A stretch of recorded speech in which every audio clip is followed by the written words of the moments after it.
這是神槍手順柳的最後一戰，也是最艱難的一戰。為了給姐姐復仇，拒殺坂田，順柳孤身陷入數千國軍重圍，只因國軍要護送投降的日軍登船歸國，而他本可以一槍擊斃仇人，卻因擔心牽連司令員陳大雷，拖累軍分區背負破壞抗戰大局的罪名，最終只能強忍悲痛擊落船上的高耀旗，宣泄怒火。可這份隱忍換來的卻是國軍成百上千條槍的瘋狂掃射。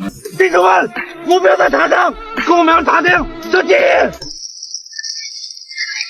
這支在抗日戰場上对鬼子一槍未發的國軍55師，如今竟將全部子彈射向抗日英雄順柳，密集的火力網將他所在的高塔摧殘得破爛不堪。更諷刺的是，船上投降的日軍竟在隔岸观火，将中國人同胞相残视作大戏。都是水泥打不破，废物，打不出来的给我打，加强火力，直到给我打进来为止。此刻的李歡早已利欲熏心，徹底拋卻了對陳大雷不朝順柳開槍的承諾，更忘卻了順柳的抗日功勳。他滿心只剩完成護敵任務、挽回顏面的執念。與此同時，6分區司令陳大雷星夜馳援南灣碼頭，想營救自己的好兄弟順柳，卻被國軍士兵死死攔在外面。弟兄們，給我狠狠的打！李歡，你當初怎麼跟老子說的？馬上給我救火！陳大雷的呼喊滿是焦急與憤怒，既是對李歡背信棄義的戳穿，更是想護住順柳的最後掙扎。然而他的這番疾呼沒換來李歡的停火，反倒讓高塔上的順柳陷入更深的煎熬。此時家仇與軍規在他心中劇烈撕扯，不殺坂田給姐姐報仇，他餘生都將在愧疚痛苦中度過。可一旦開槍，司令員和6分區又會因他而受到牽連。兩難之下，他咬牙瞄準了坂田身上的骨灰盒，那是華東日軍司令石原的骨灰，也是侵略者的尊嚴象徵，更是坂田苟活的執念。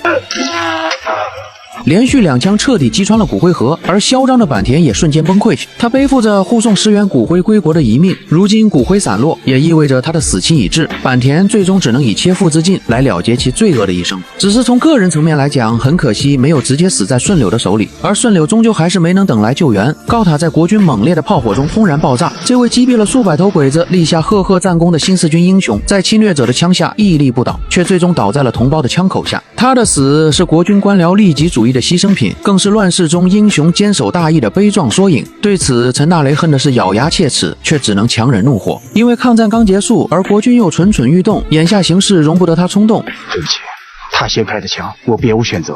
他打死誰了？他沒有打死任何人。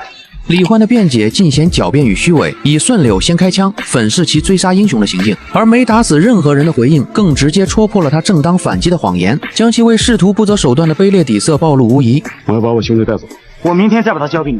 不行，我今天必須帶走他。請你相信我，明天我會以對待一個英雄該有的方式把他交給你。陳大雷的話裡滿是沉痛與決絕，藏着不拋棄不放棄的戰友情深。而李歡的回應則虛偽至極，以英雄該有的方式的說辭看似體面，實則是用冠冕堂皇的借口掩蓋自己害死英雄不願立刻交人的官僚私心。但此刻陳大雷也只能先記下這份血仇，畢竟現在處於國軍的地盤上，可他日定將百倍償還。而對於順柳的犧牲，6分區的戰士們以最高規格送別英雄，這其中陳大雷的悲痛尤為沉重。順柳是他和三營長一手帶出來的兵，是6分區的驕傲，可誰也未曾料到，這個在戰場上浴血拼殺，從鬼子槍下活下來的英雄，竟在抗戰勝利後倒在了自己國人手裡。這場悲劇早已超越個人恩怨，他是英雄在大義與私仇間的艱難堅守，是小人被私欲吞噬的卑劣行徑，更是亂世中家國大義與人性私欲的激烈碰撞。回望這段過往，既令人扼腕長嘆，也更發人深省。